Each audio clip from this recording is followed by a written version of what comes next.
त्याला स्वच्छ करायला आणि मी सांगितले म्हणून सांग. मी येईपर्यंत सगळं स्वच्छ झालं पाहिजे ते.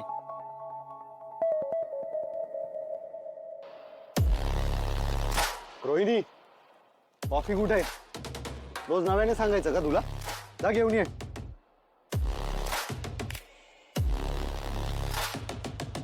आणि हे पाणी पण पुसून घे. का ती का पुसेल ते?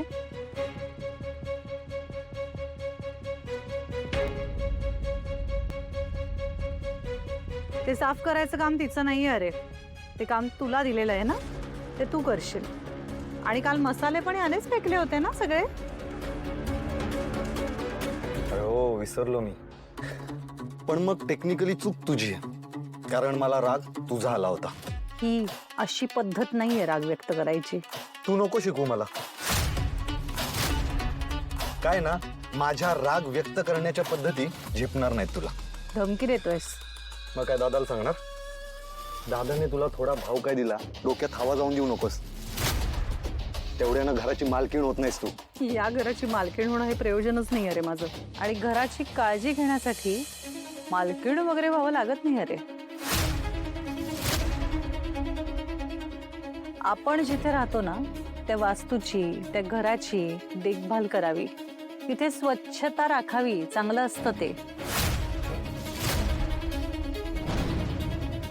पण तुला हा धडा अजून शिकायचा आहे ना, आणि म्हणूनच आता तुझी शिक्षा परत सुरू करायचं ठरवलंय. त्यामुळे आता आजपासून चला पटापट कामं करायची, घर झाडायचं, पुसायचं, तू व्हिडिओ काढायचेस त्याचे. स्वानंदी मॅडम, कोणत्या जगात राहताय तुम्ही? झाला त्याला जमाना, शिक्षा संपली. गैरसमज आहे तुझा अंशू. कोणी सांगितलं तुला तुझी शिक्षा संपली? दादा, ते मी पाणी प्यायला आलो होतो. तुझी शिक्षा अजून संपली नाही अंशू. आणि किमान अजून पुढचे 3-4 महिने तरी संपला.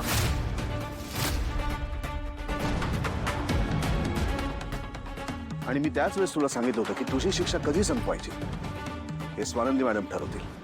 आणि त्यांनी सांगितलंय की तुझी शिक्षा संपली नाहीये, त्यामुळे काम सुरू करा लगेच. आणि आता वेळ नको वाया घालूस. स्वानंदी मॅडम, तुम्ही लक्ष ठेवा की आता तू शिक्षा पूर्ण करतोय की नाही.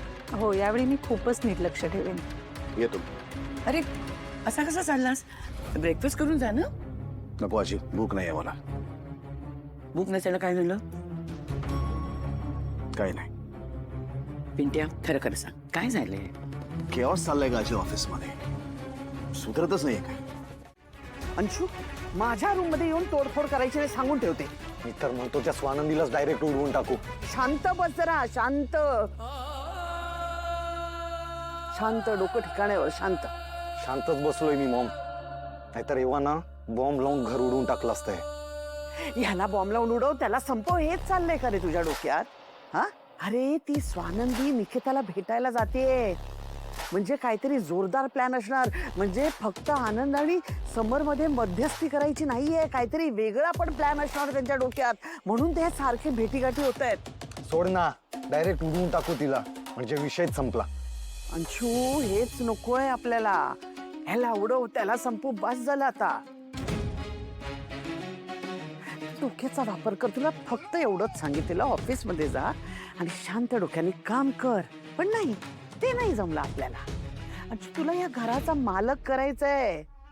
हा इतका खटाटोप मी त्यासाठी करते, तुला कळतंय का? डोकं जरा ठिकाणावर ठेव रे.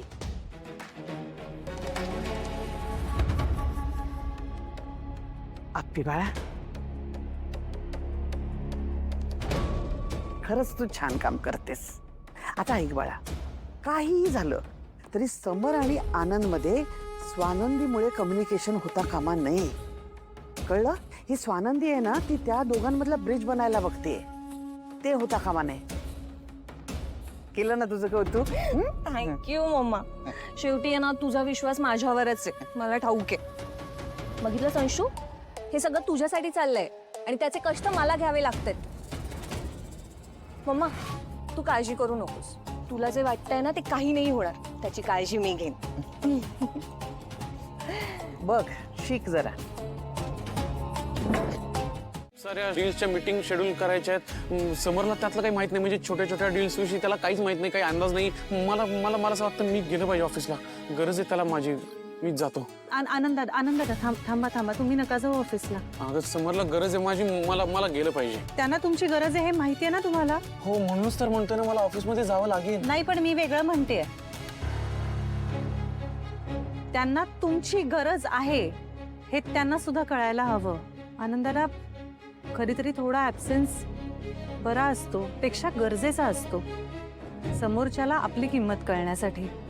हो मला कळतंय हे त्यांना कदाचित त्रास देईल, पण आत्ता त्याची गरज आहे आनंदाला. नाही तर मी तुम्हाला असं वागायला सांगितलं नसतं, कधीच सांगितलं नसतं.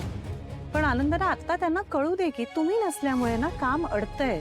तुम्ही किती चांगल्या पद्धतीने काम करायचात, तुमच्यामुळे किती चांगल्या गोष्टी घडून जात होत्या. त्यांना लक्षही घालावं लागत नव्हतं त्या गोष्टींमध्ये. या सगळ्या गोष्टींची आत्ता त्यांना जाणीव व्हायला हवी. पण ही जाणीव कशी होणार त्याला? तुमच्यामुळे त्यांचा भार हलका होतोय हे तुम्हाला इथे बसून कळतंय ना, तुमच्या लक्षात येत आहे ना. मग त्यांना ऑफिसमध्ये बसून नाही लक्षात येणार. पण या सगळ्यांना खूप खूप नुकसान होईल. हो हे तर होईल दादा. आत्ताचं नुकसान उद्या होणाऱ्या खूप मोठ्या नुकसानापेक्षा कमीच असेल ना. आपल्याला ते टाळायचंय. मुळात आपल्याला ना माणसांची गरज असते आणि आपल्याला माणसांना सांभाळून घ्यावं लागतं. प्रत्येक वेळी ते राग आला म्हणून माणसं तोडून नाही टाकू शकत. आणि ह्याचं रिअलायझेशन ज्याचं त्याला व्हावं लागतं. ते मनाने चांगले आहेत, पण चांगली माणसंही आजारी पडली की त्यांना बरं वाटावं यासाठी थोडंसं वाईट कडू औषध द्यावं लागतं ना, त्यांना आवडलं नाही तरी.